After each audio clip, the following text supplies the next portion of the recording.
विनंती करतो की आपल्या श्रमजीवी संघटनेच्या सर्व झुंजार कार्यकर्त्यांना सभासदांना या ठिकाणी मोलाचं मार्गदर्शन या ठिकाणी करावं. विवेक भाऊ. श्रमजीवी संघटना जिंदाबाद. श्रमजीवी संघटना जिंदाबाद. अरे लड़ेंगे लड़ेंगे कमाने वाला अरे लूटने वाला अरे नया जमाना. विवेक भाऊ. माझा आवाज येतो का रे शेवटपर्यंत? श्रमजीवी संघटना जिंदाबाद. मागे उभे आहेत त्यांना आवाज आला का? लढेंगे लढेंगे. मागे उभे आहेत त्यांचा आवाज मला येत नाही. जे मागे उभे आहेत ते बसतील का खाली? कुणीच उभं दिसणार नाही. बसतील सर्व खाली. इथे सुद्धा जे उभे आहेत ते खाली बसतील.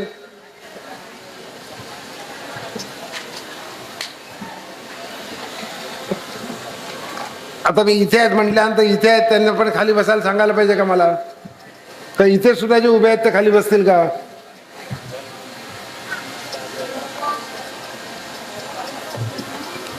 इथे आवाज ऐकायला जातो का या भागात? अरे कोण स्वयंसेवक आहे का तिथे? आवाज जातो का त्यांना? का आवाज जात नाही? आवाज जातो तुम्हाला? बसा ना खाली. बसा खाली.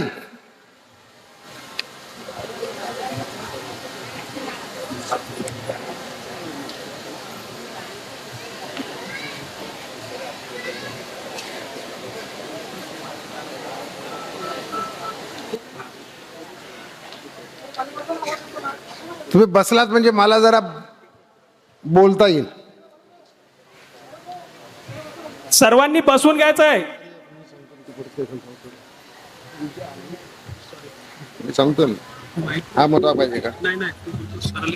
येतो का ऐकायला? मला फक्त खात्री करायची माझा आवाज चांगला येतो का नाही.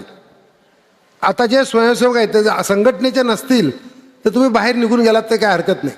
जर संघटनेचे असतील तर बसायचं. जे उभे आहेत त्यांनी बाहेर निघून गेलं तरी काही हरकत नाही. कळलं का? ज्याने हात त्यांनी घडी घातली आहे. जे संघटनेचे असतील त्यांनी बसायचं, जे नसतील त्यांनी निघून जायचं.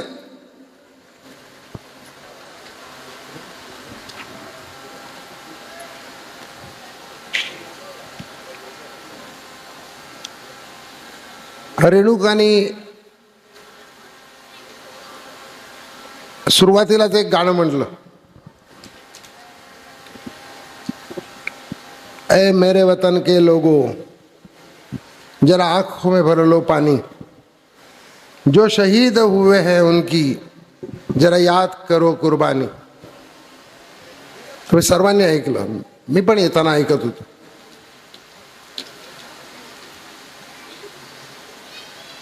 ज्या देशाच्या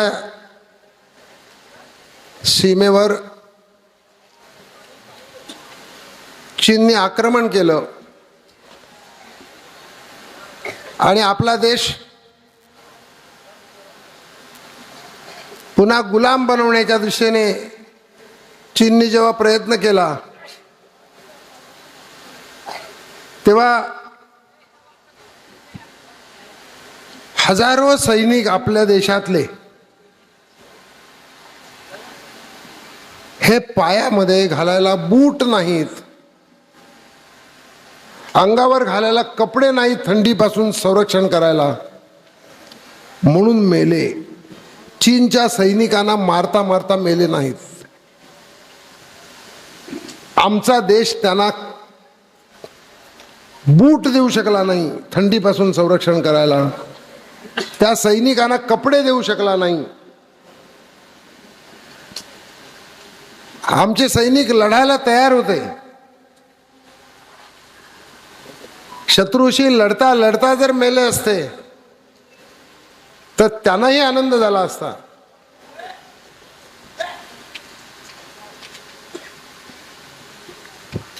परंतु स्वतःचं रक्षण करता करता मेले थंडीपासून. म्हणून 1966 साली कवी प्रदीप यांनी हे गाणं लिहिलं की या देशाच्या झेंड्याचं रक्षण करायला, ज्याला आपण सलामी केली आज, जे शहीद झाले त्यांची आठवण करा. इथे जमलेल्या माझ्या सर्व सभासदांना आणि दुसऱ्या स्वातंत्र्याचा लढा आपण पुकारला म्हणतो, त्या दुसऱ्या स्वातंत्र्याच्या लढ्याचं नेतृत्व करणारे आपल्या सर्वांचे, आपण सर्व स्वातंत्र्य सैनिक आहोत असं आपलं म्हणणं आहे. स्वातंत्र्याकरता आपण लढतोत का आपण स्वातंत्र्याकरता लढतोत, हे बरोबर आहे का चूक आहे? माझ्याबरोबर बोला, बरोबर आहे का चूक आहे? खरं स्वातंत्र्य आलेलं नाही तरीही 41 वर्ष आपण या तिरंग्याला, झेंडावंदनाला एकत्र जमतो. 41 वर्ष.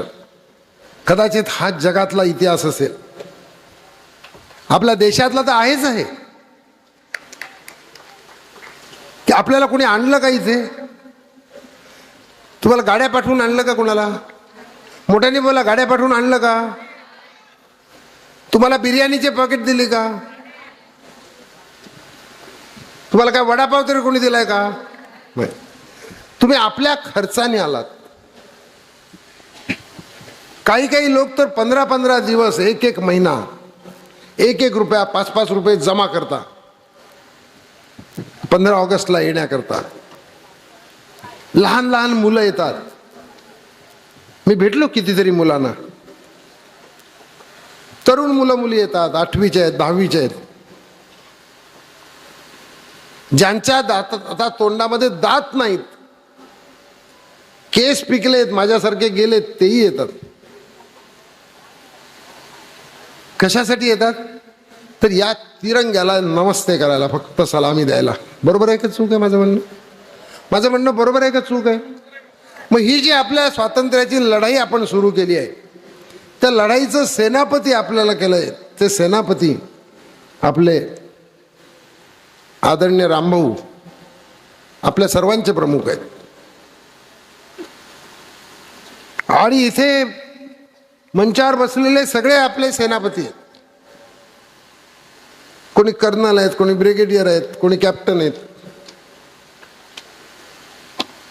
इथे दोघे आहेत, केशव नानकर आहे, लहू सवर आहे, लक्ष्मण सवर आहे, अशोक साप्टे आहे, दत्तू कोळेकर आहे, अशोक साप्टे आहे, सुरेश आहे, बाळाराम आहे, विजय आहे, सोनू आहे.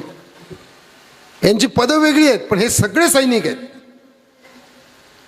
हे लढणारे आहेत, यांना पदं वेगवेगळी आहेत. आपल्यापैकी काहींच्याकडे पदं असतील, काहींच्याकडे नसतील, पण आपण लढणारे आहोत का नाही? सर्व तुम्ही सर्व लढणारे आहात का नाही? मोठ्याने सांगा, लढणारे आहात का नाही?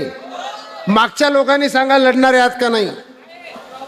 तू मागचा आहे का? जे मागे बसले त्यांनी सांगा. मागे बसले, तू पुढचा आहे ना. तुझा आवाज माझ्या कानात असाच येतो. मागच्या लोकांचा जोरात आला तर तुम्ही मागे लढायला आलेला आहात का नाही? हात वर करून सांगा. सगळे लढणारे आहेत का? कपडा सांभाळणारे कोणी आहेत का?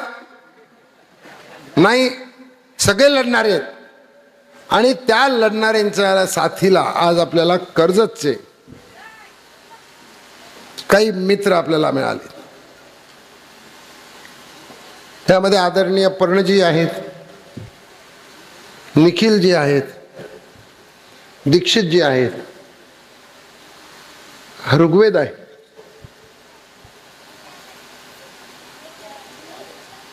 ते बघायला आलेत आपण कर्जतला. ते काम करतात कर्जतला. मी परवा गेलो होतो त्यांचं काम पाहायला. छान काम करतात. आपल्याला त्यांच्याकडून घ्यायचं आहे, त्यांना आपल्याकडून घ्यायचं आहे. आपण दोघांनी एकमेकांना द्यायचं आहे. आणि आणखी 2 जण आपल्याकडे आज आले. ते नेहमीच येतात, पण आज ते मंचावर आहेत. आणि दोन्हीही बहादूर आहेत. दोघी.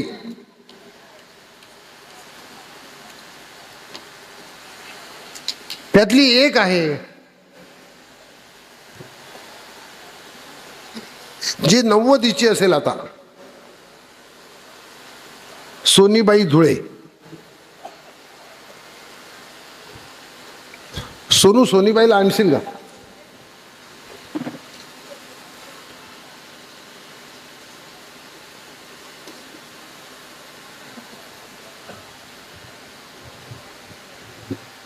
अरे टाळ्या वाजवाल तिच्यासाठी.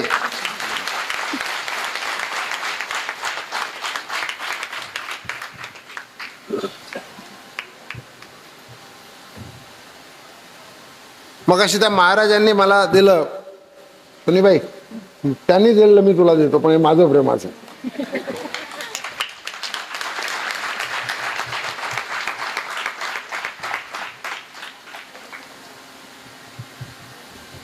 काय केलं असेल सोनीबाईंनी?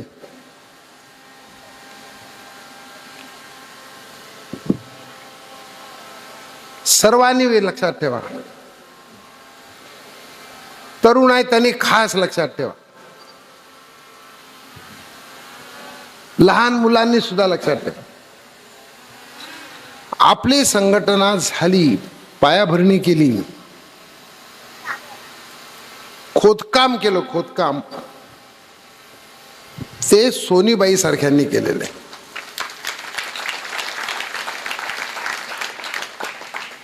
ताईला आणि मला सुरुवातीपासून माझ्या आईच्या सख्या भावानी मला मारलं, पण सोनीबाईंनी मला जेवायला घातलं.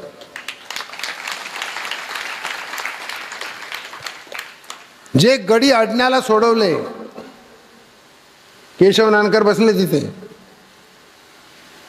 केशव नानकरच्या लक्षात असेल, अडण्याचे गडी, दिपोलीचे गडी, भाताण्याचे गडी, आंबोड्याचे गडी, भिनारचे गडी जे सुटले, त्यांचा शोध घ्यायला रात्र मी नवीन कार्यकर्त्यांनी सांगतो, पदाधिकाऱ्यांना सांगतो, रात्री रात्री नातेवाईक बनून सोनीबाई आणि अशोक कांबडी, विष्णू घाटाळ, अनंता वाडू, सदाशिव राठोड, एकनाथ आव्हाड, वसंता परेड, देऊबाई किरकिरा, हे गावागावात नातेवाईक बनून राहिले आणि पाटलांचे गडी कोण त्याची माहिती जमा करायचं काम सोनीबाईंनी केलं. लक्षात घ्या.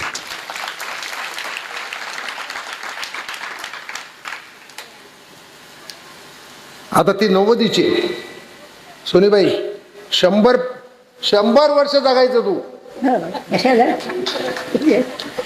आम्हाला आशीर्वाद द्यायला 100 वर्ष जग. 5 वर्ष बाकी आहेत. 100ला 5च वर्ष बाकी आहेत. 95ची झाली तू, मग 110 जग. सोनीबाईचा आशीर्वाद आपल्याला पाहिजे का नाही मला सांगा. इथे बसलेल्या सर्वांना तुझा आशीर्वाद पाहिजे. इथे बसलेल्या सर्वांना तुझ्याकडे बघून आम्हाला स्फूर्ती येते. आम्हाला असं वाटतं की अजून आम्हाला लढायला पाहिजे. 100 वर्ष जग, 100 नाही 110 वर्ष जग. आणि आणखी एक,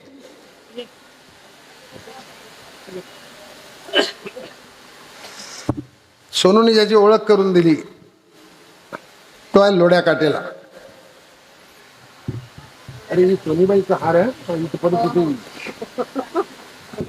लोड्यादा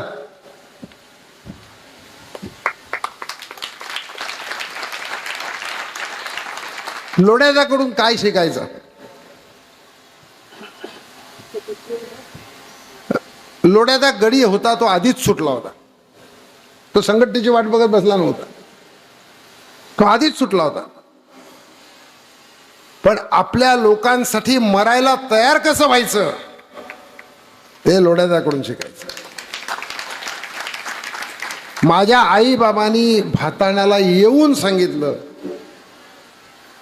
की विवेक आमचा मुलगा होता, भाऊ आमचा मुलगा होता, आता तो तुमचा झाला आणि लोढ्यादाच्या पदरामध्ये माझ्या आईबाबांनी मला टाकला, म्हणून मी ओढ्या आदिवासी झालो. लक्षात घ्या, मी जन्माला ब्राह्मण म्हणून आलो, पण 15 नोव्हेंबर 85ला मी लोढ्या काटेलाच्या घरात ओढ्या आदिवासी म्हणून आलो. माझा पुनर्जन्म झाला तो हा लोढ्याचा. हे दोन खास आहेत आपल्याकडे. खरंच वर्षानुवर्ष ते येतातच, पण आज तुम्ही त्यांचा खास सन्मान केला, मला खूप बरं वाटलं. इथे आपल्या संघटनेची पहिली महिला अध्यक्ष वेणूबाई आहे,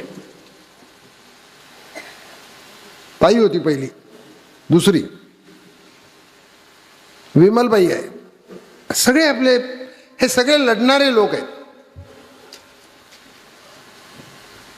का लढायचंय?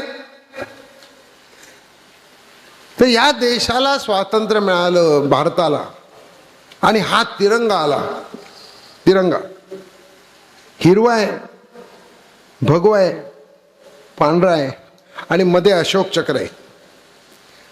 हा कपडा नाही आहे, हा कपडा नाही आहे. याच्याकरता 24 वर्षाचा भगतसिंग, 24 वर्षाचा सुखदेव, राजगुरू, तिघांनी हसत हसत फासावर गेले. तो आहे त्याच्यासाठी हसत हसत मेले. खुदिराम बोस 18 वर्षाचा सुद्धा नव्हता.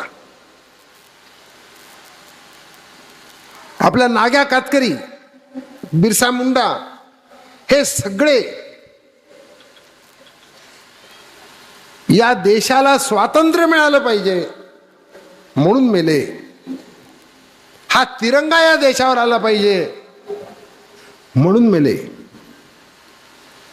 इंग्रजांचा जो युनियन जॅक होता तो उतरला पाहिजे फक्त, आणि हा तिरंगा वर गेला पाहिजे यासाठी नाही मेले. साने गुरुजींचा फोटो इथे आहे.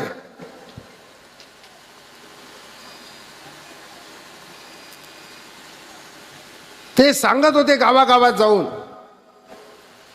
की प्रत्येक घरातला एक मुलगा, एक मुलगी देशासाठी द्या. या देशाच्या स्वातंत्र्य यज्ञामध्ये आपल्या आहुती टाका. कशासाठी? तर देश स्वतंत्र होईल, आणि जेव्हा देश स्वतंत्र होईल तेव्हा कुणी उपाशी नसेल, सर्वांना पोटभर अन्न असेल. जेव्हा माझा देश स्वतंत्र होईल तेव्हा प्रत्येकाच्या डोक्यावर छप्पर असेल. जेव्हा माझा देश स्वतंत्र होईल तेव्हा प्रत्येकाला अंगभर वस्त्र असेल. ते सांगायचे की जेव्हा माझा देश स्वतंत्र होईल तेव्हा प्रत्येक मूल शाळेत जाईल, ते शिकेल. त्यासाठी स्वातंत्र्य पाहिजे. तुम्ही सर्वांनी या स्वातंत्र्याच्या युद्धामध्ये सामील व्हा. म्हणून एका बाजूला भगतसिंगासारखे होते जे बंदुकीवर विश्वास ठेवायचे, आणि दुसऱ्या बाजूला महात्मा गांधींसारखे होते जे हजारो लोकांना संघटित करून सत्याग्रहाचं, अहिंसेचं हत्यार त्यांनी दिलं, आणि हा देश पेटून उठला. स्वातंत्र्य मिळालं माझ्या आया बहिणीनं. 15 ऑगस्ट 1947ला स्वातंत्र्य मिळालं. ब्रिटिशांचा युनियन जॅक उतरला. आपल्या देशाचा तिरंगा या देशावर भडकायला लागला. पण जेव्हा स्वातंत्र्य मिळालं तेव्हा लक्षात आलं की स्वातंत्र्यासाठी लढलेली जी इंडियन नॅशनल काँग्रेस होती त्याच्यावर जमीनदारांनी, भांडवलदारांनी, सावकारांनी कब्जा केलेला आहे. आणि गरिबांच्या पासून स्वातंत्र्य खूप लांब राहिलं. पैसेवाल्यांनी लुटलं, जमीनदारांनी लुटलं, ज्यांच्याकडे होतं त्यांनी हे स्वातंत्र्य लुटलं. आणि मग जे आपली प्रेरणा आहे त्या साने गुरुजींनी 9 जून 1950 त्यांच्या वयाच्या अवघ्या 50व्या वर्षी असा निर्णय घेतला की ज्यासाठी मी लढलो, लोकांना सांगितलं की स्वातंत्र्य लढ्यात या, सामील व्हा. कुणी गरीब नसेल, समानता असेल, जातीभेद नसेल, कोणी उच्च नीच नसेल, भाषेवरून कोणी भांडणार नाही, धर्मावरून कोणी भांडणार नाही, सगळी माणसं माणसासारखी वागतील. तसं होत नाहीये, उलट चाललंय. आणि म्हणून स्वातंत्र्य मिळाल्यानंतर फक्त 3 वर्षांनी साने गुरुजींनी हा निर्णय घेतला की आता पुन्हा नवा लढा उभा करावा लागेल. आणि नवा लढा उभा करायची ताकद आता माझ्यामध्ये नाही. मग मी जगून काय करू. आणि 9 जून 1950 त्यांनी ठरवलं की आपण आपल्या जगाची यात्रा संपवायची. आणि 11 जून 1950 साने गुरुजींनी आपली जीवनयात्रा संपवली.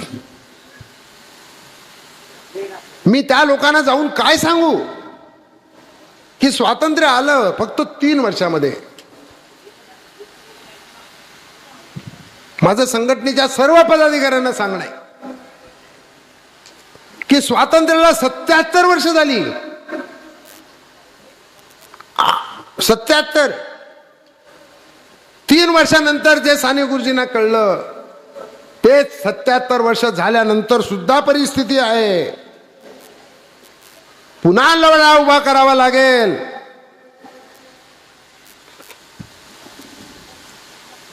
तो पुन्हा लढा उभा करायची ताकद तुमच्यामध्ये आहे का नाही मी तुम्हाला विचारतोय.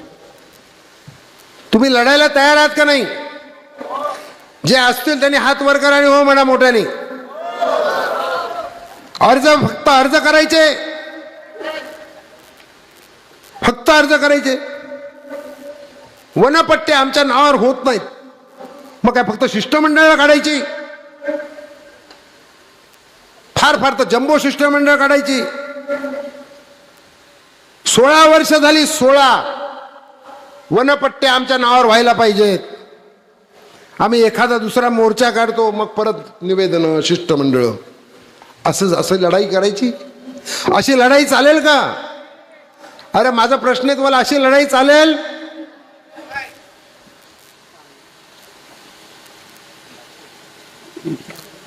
तुमचा विश्वास आहे याच्यावर की आपण अर्ज लिहिला म्हणजे तहसीलदार आपला ऐकेल. आपण अर्ज लिहिला म्हणजे कलेक्टर आपला ऐकेल असं वाटेल तुम्हाला. मग कसे फक्त अर्ज विनंत्या करता. माझं रामभाऊंना सांगणं आहे अध्यक्ष म्हणून की सगळ्यांचे लेटर हेड काढून द्या. सगळ्यांचे. यापुढे आजपासून अर्ज आणि विनंत्या नावाची गोष्ट संघटना मानणार नाही. माझं म्हणणं बरोबर आहे का सांगा.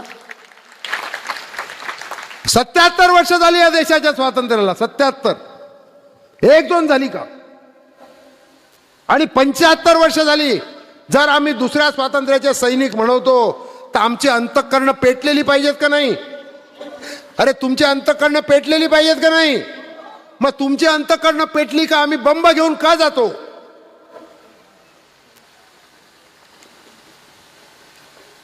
यापुढे जिथे लोकांचा प्रश्न आहे त्या प्रश्नावर लोकांनी पेटून उठलं पाहिजे. तुमचा प्रश्न आहे. तुम्ही सांगाल हा वरिष्ठ, तो वरिष्ठ, तो वरिष्ठ. मी आतापर्यंत ऐकलंय, आजपासून ऐकणार नाही. लक्षात ठेवा. आजपासून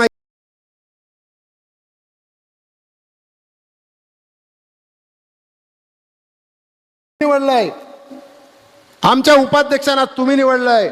आमचे जिल्हाध्यक्ष तुम्ही निवडलेत. आमचे जनरल सेक्रेटरी तुम्ही निवडलेत. तुम्ही प्रमुख आहात का नाही आहात. मग तुमचे वर्षानुवर्ष पडीत राहतात. आम्ही आनंदात कसे काय राहू शकतो. 5-5 दिवस नळाला पाणी येत नाही. आम्ही काहीच करत नाही. इतके मुरदार झालात का तुम्ही? माझा तुम्हाला प्रश्न आहे, मुरदार झालात का तुम्ही? PM जनमानाची घरं मिळत नाहीत, तुम्ही मुरदार झालात का? गावातला रस्ता करायला पाटील जागा देत नाही. अरे पाटलाची एवढी दादागिरी कधीपासून आपण ऐकायला लागलो मला सांगा? 42 वर्षापूर्वी पाटलांची दादागिरी मोडलेला माणूस तुमच्या समोर आहे. 42 वर्षापूर्वी, ज्या वेळेला संघटनेची ताकद एकदम छोटी होती, त्यावेळेला सुद्धा पाटलांची दादागिरी मोडली. तुम्ही मोडली, लोढ्यादानी मोडली, सोनीबाईंनी मोडली. तुम्हाला मोडता येत नाही?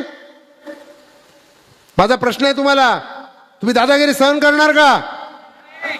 तुम्ही BDOची दादागिरी सहन करणार का? तुम्ही तहसीलदारची दादागिरी सहन करणार का? तुम्ही कलेक्टरची दादागिरी सहन करणार का? मग उठा आजपासून उठा. काय चाललंय या देशामध्ये? मोखाडे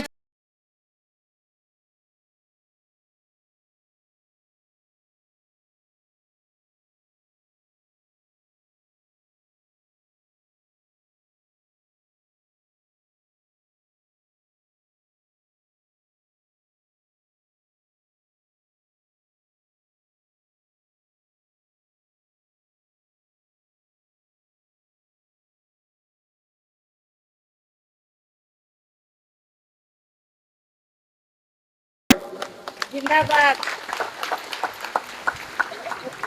ही आहे हेमा, श्रावण हिरू पवार आणि हेमा मोखाड्याच्या पोशेरा गावचे आहेत. कुठे आहे रे तो रामदास? हे इकडे.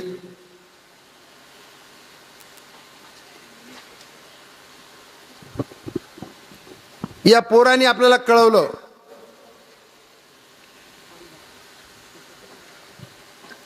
का मोखाड्याचे लोक डहाणूला गेलेत वीटभट्टीवर, आणि मग सुरेश गेला. कुठे सुरेश? गणेश गेला. कुठे गणेश?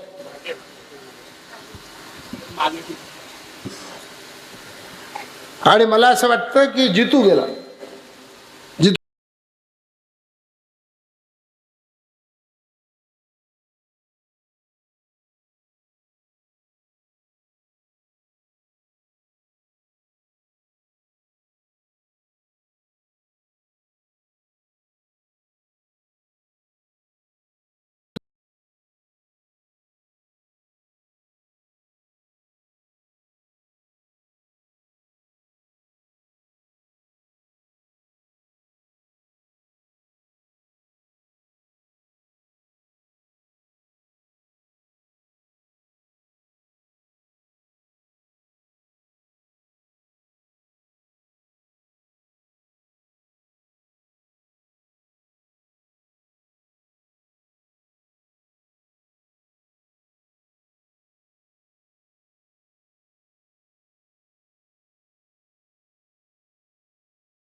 ही गुलामी आहे. तो गुन्हा दाखल झाला. 1 महिना झाला, 2 महिने झाले, आधार कार्ड नाही.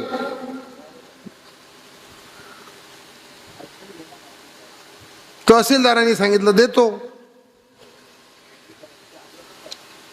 मी मंत्री म्हणून गावात गेलो आढावा घ्यायला पोशेल्याला, बरोबर ना रे? ते गेलो मी फेब्रुवारीमध्ये, त्यांना सोडवलं डिसेंबरमध्ये.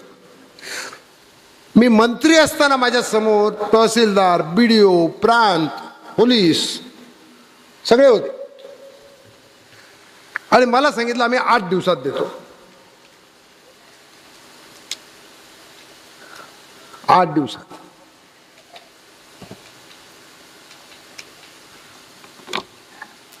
तुम्ही सर्वांनी पाईप उघडले ना?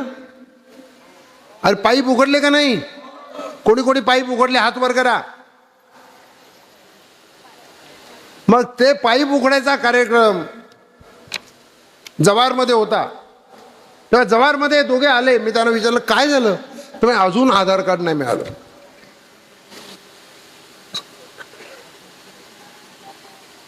मोखाड्यात संघटना आहे.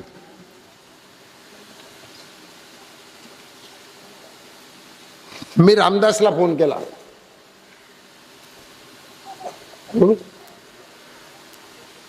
आणि मी सांगितलं या दोघांनीच जायचं. फक्त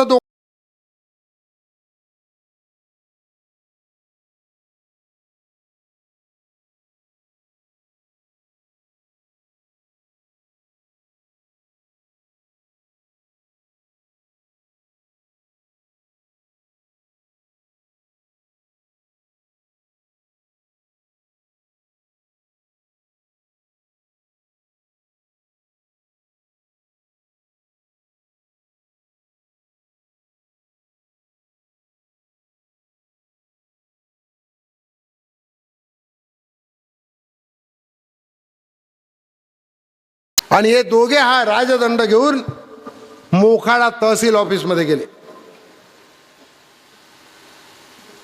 फक्त दोघे. लक्षात घ्या. हे बघा इथे अशी जा. हेमा तिथे अशी सोड. तिथे जा.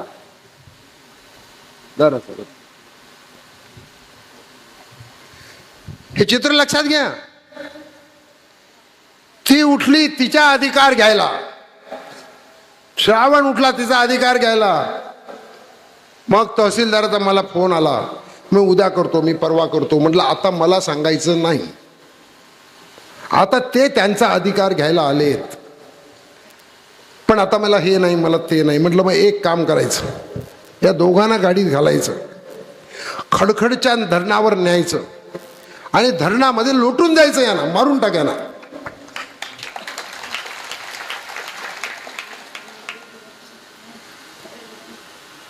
77 वर्षानंतर स्वातंत्र्याच्या वेळेला जो जन्माला आला त्याला आमचा देश साधं आधार कार्ड देऊ शकत नाही, त्याला रेशन कार्ड देऊ शकत नाही, त्याचं बँकेत खातं काढू शकत नाही. संजय गांधीची योजना त्याला मिळायला पाहिजे ती त्याला मिळू शकत नाही. आणि ते म्हातारा ज्याला जगायचा अधिकार या संविधानाने दिला तो 750 विटा पाडत हे दोघे राहतात. हा काय देश आहे का? मारून टाकायचा ना. आणि त्याच दिवशी या दोघांनी बँकेचं दोघांचं खातं बँकेत उघडलं. त्याच दिवशी आधार कार्ड मिळालं आणि त्याच दिवशी संजय गांधीचे पैसे मिळाले. ही ताकद आहे माझ्या आया बहिणीनो या राजदंडाची.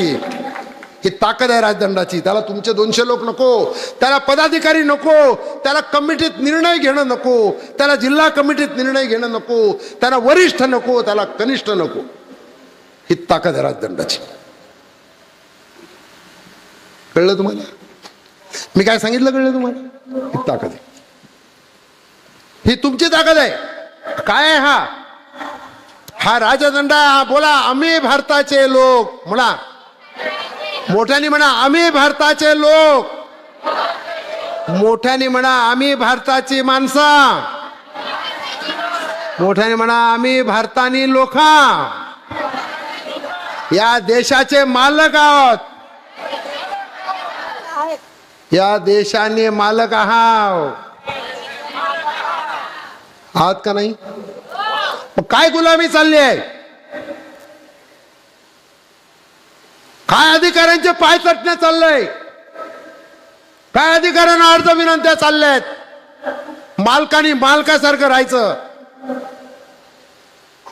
ज्या दिवशी श्रावण आणि हेमा मालक झाले त्या दिवशी सरकार झुकलं. मंत्र्यांनी सांगून नाही झुकलं, या राजदंडाने झुकलं. लक्षात ठेवा, यांच्या ताकदीने झुकलं. कुठे आहे सुनील? जा बाय. हा तुझा आहे का माझा आहे? हा तुझाच आहे.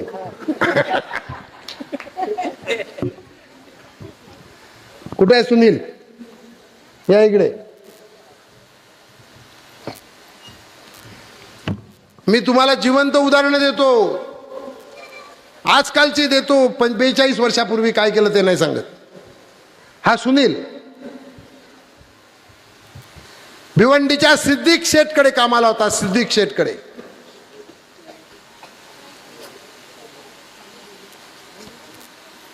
कुठल्या पाड्यावर रे? चिंबीपाडा. चिंबीपाडा. भिवंडीच्या चिंबीपाड्यावर. आणि राहायचा चाविंद्र्याला. त्याची आई म्हणजे त्याची आई बिचारीची मरण पावली लहान असताना.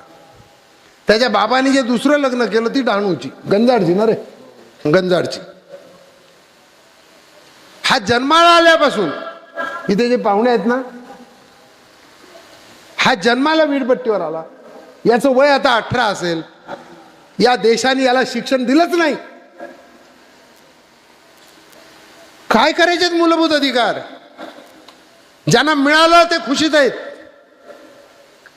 त्यांच्या चिंता वेगळ्या आहेत.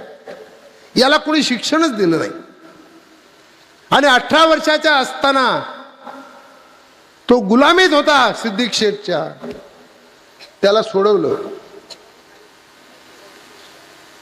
ते सोडवण्यामध्ये सीता आहे. कुठे आहे सीता?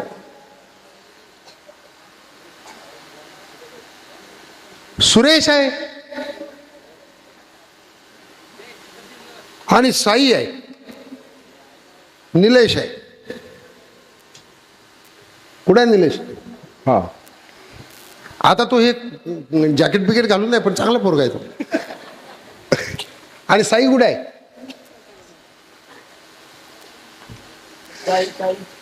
सकाळी सकाळी जाऊन सोडवलं याला डिसेंबर मध्ये. बसन याला सुद्धा भिवंडीचे तहसीलदार, भिवंडीचे प्रांत, नाही मुक्तीचा दाखला, नाही मुक्तीचा दाखला, नाही आधार कार्ड, काहीच नाही. हा आता उस्काला आहे, शिकतो, काम पण करतो, शिकतो पण. आणि याच्या बरोबर आणखी एक आहे दिन्या. पुढे रे. याची गोष्ट लक्षात ठेवा. 6 महिने आधार कार्ड नाही मिळालं. 6 महिने संघटना आहे भिवंडीमध्ये. त्यांनी प्रयत्न केले, मी म्हणत नाही केले. सागर आहे, तानाजी आहे, सगळे शिकलेले लोक आहेत आपले, संघटना शिकलेले. पण त्यांना नाही मिळालं आधार कार्ड. याला नाही मिळून देता आलं. अडचणी आल्या. मला रोज येऊन सांगायचं. एक दिवस मी संध्याकाळी थकून गेलो रात्री. बरोबर ना रे? मी बोलतो ते बरोबर आहे का नाही सांग. मी थकून गेलो. थकून गेल्याबरोबर माझ्या मागे हा आला, भाऊ मला अजून आधार कार्ड नाही मिळालं. मी म्हटलं आता थकून आलो, तुला आधार कार्ड नाही मिळालं तर मी काय करू? आता मी तर सगळ्यांना सांगितलं, आमच्या सगळ्या सेनापतींना सांगितलेलं आहे. मग आता काय करायचं? मग मी म्हटलं आता मी कोणाला सांगणार नाही बाबा. मी आता प्रांतालाही सांगणार नाही, तहसीलदारलाही सांगणार नाही, कारण मंत्री म्हणून मी त्यांना सांगितलं, काही झालं नाही. मी सगळ्या पदाधिकाऱ्यांना सांगितलं, नाही झालं. आता तुझा हात तू बघ, तू मिळव. मी थकलो, संघटना पण थकली. मी तुम्हाला सगळ्यांना सांगतो. आणि म्हटलं तुला एक मदतीला देतो मी, एक फक्त. आणि ती मदतीला मी दिली मजबूत बाई, येताई बाई.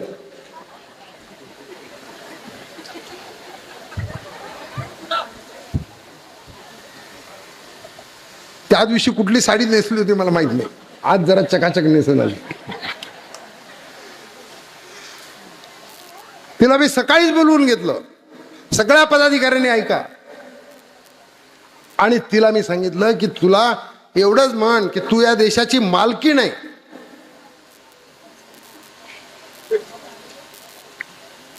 आणि हा राजदंड आहे. आम्ही देशाचे मालक, तू देशाची मालकीण. तुझं शिक्षण किती झालं याला महत्व नाही. तुझा प्रश्न आहे का नाही त्यालाही महत्व नाही. तू या देशाची मालकीण आहे. तुझ्या सेवेला तहसीलदार बसवलाय, तुझ्या सेवेला BDO आहे, तुझ्या सेवेला कलेक्टर आहे, तुझ्या सेवेला मुख्यमंत्री सुद्धा आहे, तुझ्या सेवेला पंतप्रधान सुद्धा तुझा लोकसेवक आहे. तू देशाची मालकीण आहेस. कारण तुम्ही सर्व मत देता, तुम्ही निवडता त्यांना. तुमचा आमदार सुद्धा तुमचा लोकसेवक आहे. मी मंत्री म्हणून तुमचा लोकसेवक आहे, संघटनेचा संस्थापक म्हणून मी संस्थापक आहे. पण मंत्री म्हणून सांगाल तर मी तुमचा सेवक आहे. मी संस्थापक म्हणून तुमची सेवा नाही करणार, तुम्हाला पेटवणार. तुम्ही नाही केलं तर याद राखा हे करणार. पण मंत्री म्हणून मला सेवा करायला लागेल, कारण मी सेवक झालो. आणि तिला भिवंडीला पोचवायची व्यवस्था फक्त केली. भिवंडीचं त्यावेळेला मतदान चाललं होतं, मतमोजणी. सगळे तहसीलदार वगैरे होते कोकण भवनला. तहसील ऑफिसचा दरवाजा बंद, हे दोघेच उभे राहिले असे. आणि यांच्या मदतीला पाठवली होती चंद्राला. फार जोरदार बाई आहे बघा, कुठे आहे ती, हे लवकर.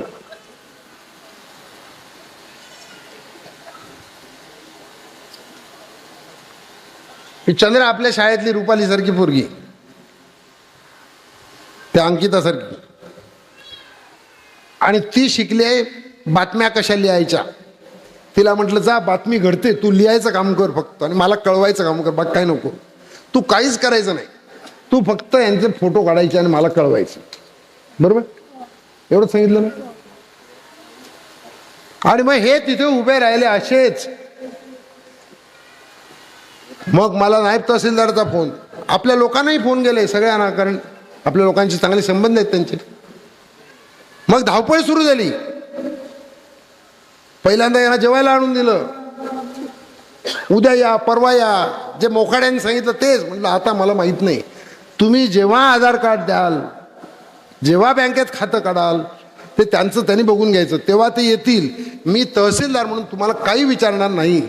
ते जर परत आले बँक खातं काढल्याशिवाय तर मी त्यांना विचारीन, तुम्हाला नाही विचारणार. मी काय सांगितलं कळलं. तहसीलदारांनी का नाही केलं हे मी तहसीलदारला विचारणार नाही. ताईबाईंनी ऑफिस का सोडलं हा जाब मी ताईबाईला विचारेन. बरोबर आहे का नाही, बरोबर आहे काय. आणि लक्षात घ्या, 6 महिने जे काम झालं नव्हतं, 6 महिने ते फक्त 4 तासात झालं. 4 तासात. ही तुमची ताकद आहे. आम्हाला वाटतं माझी ताकद आहे, माझी नाही, तुमची ताकद आहे. आमचा गैरसमज होतो, आम्ही फार ताकदवान आहोत. अरे ताकद तुमच्याकडून मला येते. मी तुमच्याशी हात मिळवतो. का मिळवतो, तुम्हाला मिठीत घेतो का घेतो, कारण तुमची ताकद माझ्याकडे मी घेतो. दर 15 ऑगस्टला मी तुमची ताकद घेतो आणि जास्त ताकदवान बनतो सरकारशी लढायला. माझा पक्का विश्वास आहे याच्यावर की मुख्यमंत्री कुणीही येवो, पंतप्रधान कुणीही येवो, तो गरीबातल्या गरीब माणसाचं भलं करणार नाही. तो श्रावण पवारला, हेमा पवारला आधार कार्ड घरात नेऊन देणार नाही. तो वनपट्टा नुसता बोलत राहील, तो वनपट्टा आमच्या नावावर करणार नाही. केलं तरी 2 एकर असेल तर 2 गुंठे 4 गुंठे एवढंच करील. गावठणाचा अधिकार आम्हाला दिला. मी तुम्हाला हे सांगतोय, लक्षात घ्या.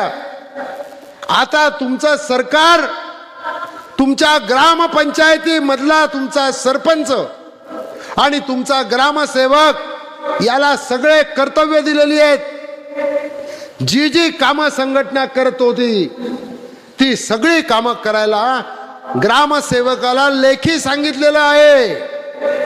आम्ही तुमच्यापर्यंत ते GR पोहोचवलेले नाहीत, आमच्यापर्यंत ठेवलेत. माझी इच्छा आहे रामभाऊ, लवकरात लवकर गावातल्या गावात लोकांना यांना शिक्षण द्या, यांना माहिती द्या. ते अधिकार घेतील, त्यांच्यात ताकद आहे का नाही तुमच्यात ताकद. तुम्ही ग्रामसेवकाला झुकवू शकता का नाही. मागे बसले त्यांनी मला सांगा, तुम्ही ग्रामसेवकाला झुकवू शकता का नाही. हात वर करून सांगा हो की नाही. तुम्ही बीडीओला झुकवू शकता का नाही? तुम्ही प्रांताला झुकवू शकता का नाही? यापुढे गप्प बसायचं नाही. या 15 ऑगस्टचं महत्व काय? तर आज फक्त स्वातंत्र्य दिन नाहीये. देशाच्या स्वातंत्र्याला 77 वर्ष होऊन गेली, 78वा चालू झालं. पण देशाचं संविधान जे आहे, ज्याच्यामध्ये आम्ही देशाचे मालक हे लिहिलंय, त्याचं 75वं वर्ष चालू आहे. अमृत काळ चालू आहे. गावागावामध्ये खरं म्हणजे संविधानाचा अमृत महोत्सव व्हायला पाहिजे होता. सरकार आजही हर घर तिरंगा करत बसले. संविधान नाही. अरे श्रावणला संविधानाने अधिकार दिला, हे का आम्ही सांगत नाही? त्या सुनीलला संविधानाने जगण्याचा अधिकार दिला, शिक्षणाचा अधिकार दिला, घराचा अधिकार दिला, गावठणाचा अधिकार दिला. प्रत्येकाला 2.5 एकर जागा प्रत्येक गावामध्ये गावठणाची प्रत्येकाला मंजूर करून घेतली आहे. ही का आमच्या गावात होत नाही? माझं तुम्हाला आज सांगणं आहे. जे इथे तिथे फिरतात त्यांनी लक्ष ठेवा. सगळे माझं ऐकत असतील तर हात वर करा बरं. सर्व ऐकतात? मग मी आज एक इच्छा व्यक्त करतो, ती कराल का? मला हात दोन्ही हात टाळ्या वाजून सांगायचं. आता नाही, आधी मी कुठे सांगितलं काय ते आधी सांगतो. तुमच्या गावामध्ये जिथे तुम्हाला जंगल आहे, त्या जंगलमध्ये तुम्हाला राहण्याच्या घरासाठी गावठाण, वस्तीवाडीसाठी एका घरात 4 मुलं झाली, जागा कुठे आहे? जी होती ती पाटलाची जागा होती. आता गावठाण संपलं. आम्हाला PM जनमनचा लाभ, शबरीचा लाभ मिळत नव्हता. का? तर आमच्या घराखालची जागा आमच्या नावे नाही. लक्षात घ्या, मंत्री म्हणून नाही, तुमच्या संघटनेचा संस्थापक म्हणून हा अधिकार आपण मिळवून घेतला. राज्यामध्ये सर्वकडे 2.5 एकर जागा गावठाण म्हणून मिळेल. 2.5 एकर जागा ग्रामपंचायत देणार नाही. मी सांगतो तुम्हाला, नाही देणार. तुमचा भरोसा आहे? देईल का? इथून निघाल्यानंतर जाता जाता विचार करा. तुमच्या गावाला लागून जे जंगल आहे त्याच्यामध्ये 2.5 एकर जागा गावठाणाकरता कोणती शिल्लक आहे? जर दुसऱ्याचा कब्जा असेल ती जागा नका घेऊ, आपल्या माणसाचा. पण जी जागा 2.5 एकर जागा शिल्लक आहे, 2.5 एकर, त्या जागेवर कब्जा करून टाका. सरळ लावून टाका झेंडा, हे आमच्या गावठाणाची जागा. करणार सगळे? करणार का सगळे? हात वर करून असं टाळ्या वाजवून सांगा मला. नक्की कोण तुमच्यावर गुन्हे दाखल करतो बघतो. मी तुम्हाला सांगतोय, आढावा समिती अध्यक्ष म्हणून, मंत्री दर्जा म्हणून विवेक पंडित सांगतोय तुम्हाला, करून टाका कब्जा. आम्ही ग्रामसेवकाला सांगितलेलं आहे, मंत्री म्हणून आदेश दिलेले आहेत. 2 फेब्रुवारीला आदेश दिलेत, आज नाही दिले. कुठल्याही ग्रामसेवकाने नाही केलं. कोणताही ग्रामसेवक करणार नाही, कोणताही BDO करणार नाही. त्याला काय करायचं? आदिवासी जगले काय मेले काय? आपल्याला पडले ना. आपल्या पोराला राहायला घर पाहिजे का नाही? आपल्या पोरांना घरासाठी जागा पाहिजे का नाही? मग घ्या 2.5 एकर जागेवर कब्जा करून टाका आणि वाटून द्या. ज्यांना घर नाही त्यांना जागा वाटून द्या. तुमचीच जागा तुम्ही वाटून द्या. कोणाची भीक मागत बसू नका आणि कोणाची वाट बघत बसू नका. हा येईल, तो येईल, तो येईल, हा पदाधिकारी येईल, तो पदाधिकारी येईल, वाट नका बघू. जिथे लावाल तिथे झेंडा लावून टाका संघटनेचा. झोपडं बांधून टाका सर्वांनी मिळून. त्या 2.5 एकर मध्ये 2 गुंठे 4 गुंठे जागा संघटनेची तुमच्यासाठी, अंगणवाडीची जागा म्हणा, संघटनेची जागा म्हणा, तुम्ही झोपडं बांधा तिथे. त्या झोपड्याला झेंडा लावा की हे आमचं गावठाण. करणार? मला परत टाळ्या वाजवून सांगा करणार म्हणून. 75 वर्ष देशाच्या संविधानाला झाल्यानंतर जर आम्ही शांत राहणार असू आणि सरकार आम्हाला देईल या भरोशावर आम्ही राहणार असू, तर मग देशाच्या स्वातंत्र्याला 100 वर्ष जातील ना, तरी असेच राहणार आम्ही. संघटना केली, पाटलांनी विरोध केला, गणेशपुरीत यायला विरोध केला होता, या सिद्धपीठाचा विरोध होता. ग्रामपंचायतीचा विरोध होता, पाटलांचा विरोध होता, येऊ देत नव्हते. दीपावलीला पण पाटील लोक येऊ देत नव्हते. आपण लढून मिळवला, अधिकार घेतला, संघटना बांधली. माझं तुम्हाला सांगणं आहे, जे अजून संघटनेत नाहीत त्यांना जाऊन सांगा की बाबा संघटना करायचा अधिकार आहे, तू ये संघटनेत, तुला ताकद मिळेल. एक एक तर राहशील तर तुटून जाशील, सगळे खाऊन टाकतील तुला. ये आपल्या संघटनेत सामील हो. आज 70-80 हजाराची असेल ती 2 लाखाची संघटना बघता बघता झाली पाहिजे. कराल का? वरती टाळ्या वाजून हात सांगा. 2 लाखाच्या खाली नाही सभासद करणार. 2 लाख सभासद करणार. जो आमचा पदाधिकारी नाही करत त्याला बाजूला करू. चला तुम्ही चला पुढे. रडणारे लोक नको, लढणारे लोक पाहिजेत. सरकारला ठिकाणावर आणायचंय. काय करतंय सरकार? हातात शस्त्र न घेता महात्माजींनी सत्याग्रह शिकवला, अहिंसा शिकवली. लाखो लोक, कोट्यावधी लोक देशात एकत्र आले. 75 वर्षाच्या संविधानानंतर सरकार काय सांगतंय? संघटना नाही करायची. कायदा आणला सरकारने, विधेयक आणलं, जनसुरक्षा विधेयक. संघटना नाही करायची म्हणजे तुमचा तलाठी पण काम नाही करणार, तुमचा ग्रामसेवक पण काम नाही करणार, तुमचा बीडीओ करणार नाही, तुमचा आमदार करणार नाही, तुमचा खासदार करणार नाही. आम्ही श्रमजीवी केली ती पण नाही करायची. हा देश काय तुम्हाला गहाण टाकलाय का? गहाण टाकला तुमच्याकडे देश? अभिमानाने मी सांगतो तुम्हाला, तुमच्या संघटनेचा संस्थापक म्हणून ते जनक सुरक्षा विधेयक फक्त विवेक पंडितने रोखलेलं आहे. कुठल्या पक्षात हिंमत नव्हती, आपण रोखलंय. जेव्हा मी संघटनेच्या लोकांना सांगतो, तुमच्यापैकी किती लोक तयार आहेत की संघटना नसेल तर आपण जगणार का? मला सांगा. संघटना नसेल तर जगणार का? संघटना आहे म्हणून जगतो आम्ही. आम्ही सगळे इथे आहोत कारण संघटना आहे. मी आहे कारण संघटना आहे. जर संघटनाच नसेल तर आम्ही राहू का? तुम्ही राहाल का? मग सरकार जर आमची संघटना करू नको सांगत असेल तर तुरुंगात जायला पाहिजे का नाही? कोण कोण तयार आहे तुरुंगात जायला? हात वर करा आणि सांगा आम्ही तयार आहे म्हणून. दोन्ही हात वर करा आणि सांगा. मग का 200-300 अर्ज येतात आमचे? कारण आम्ही यांच्यापर्यंत पोहोचत नाही. लक्षात आलं?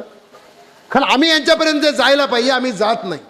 आमचे व्हॉट्सअपवर आमचे ग्रुप झालेत आणि त्यात आम्ही समाधानी आहोत. लक्षात घ्या, तुम्ही संघटना तुमची आहे, तुम्ही घ्या ताब्यात. जर संघटना बंद केली तर भाऊचं काही नाही जाणार. भाऊ तडफडून मरेल, याच्या पलीकडे काहीच नाही जाणार भाऊचं. कुणाचंच काही जाणार नाही. पण माझ्या समोर बसल्या माझ्या आया बहिणींचं जाईल, श्रावण पवारचं जाईल, सुनीलचं जाईल. संघटना आहे म्हणून श्रावण पवार जगडू शकतो. संघटना आहे म्हणून तुम्ही जगू शकता.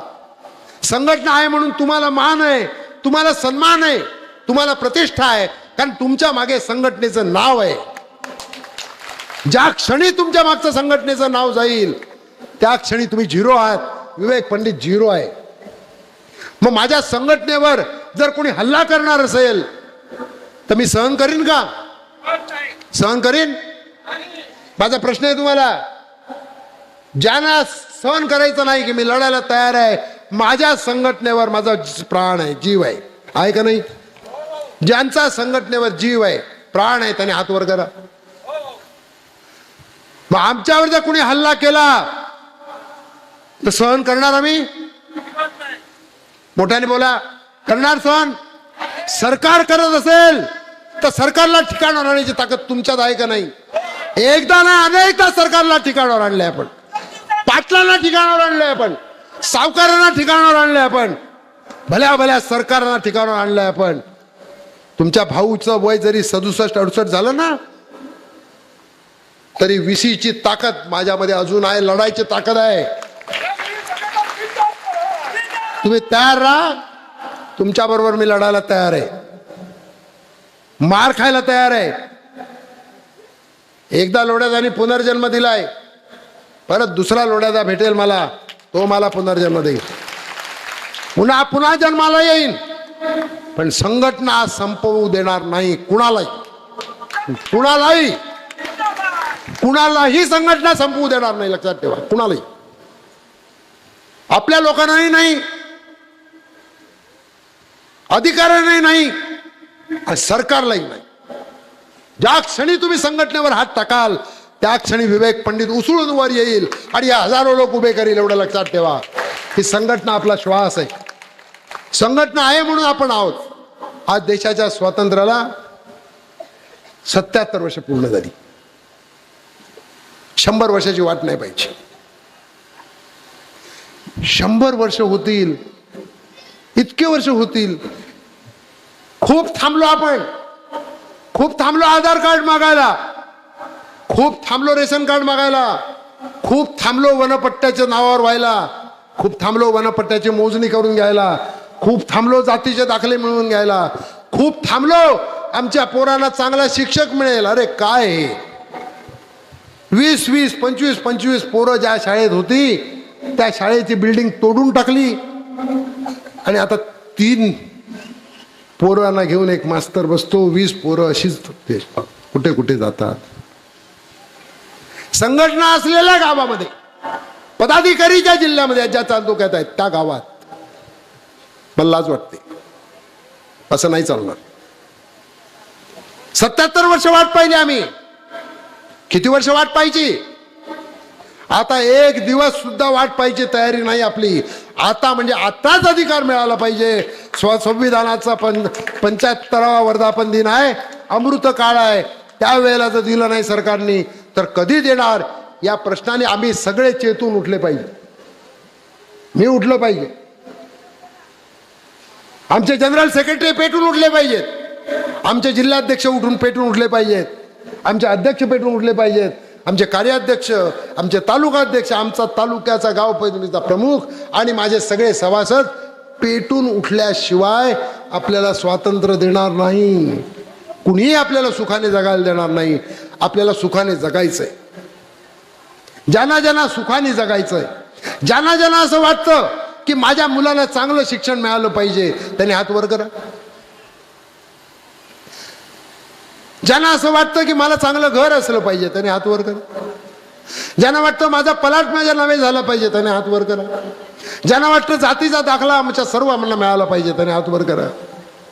मग काय भीक मागून मिळणार आहे का? भीक मागून मिळणार? लढल्याशिवाय मिळेल? लढल्याशिवाय मिळालेलं नाही आणि लढल्याशिवाय मिळणार नाही. माझ्या आया बहिणीनो, तुम्हीच आशा आहात माझी, माझीच नाही, देशाची आशा तुम्ही आहात, देशाची. ते वरून भगतसिंग बघत असेल तोही बघेल की अरे हो, लढणारे लोक आहेत तिथे, कुणीतरी माझा स्वप्न पूर्ण करतंय. बाकीचे ऐश करत असतील, आराम करत असतील, मजा करत असतील, करू देत त्यांना. कुणी बहिणीला 1,500 रुपये देण्यात गुंतलं असेल त्याचे फॉर्म भरतील, भरू देत त्यांना. पण देशाच्या स्वातंत्र्याकरता लढणारे लोक गणेशपुरीच्या मैदानामध्ये आहेत.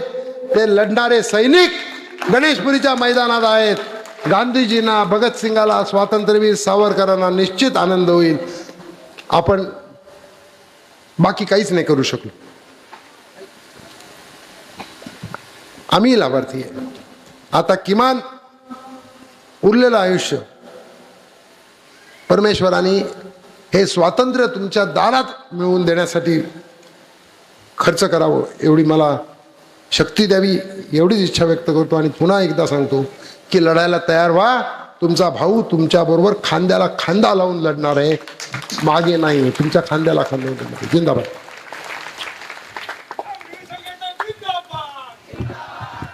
अगदी जोरदार घोषणा द्या. श्रमजीवी संघटना जिंदाबाद, श्रमजीवी संघटना जिंदाबाद.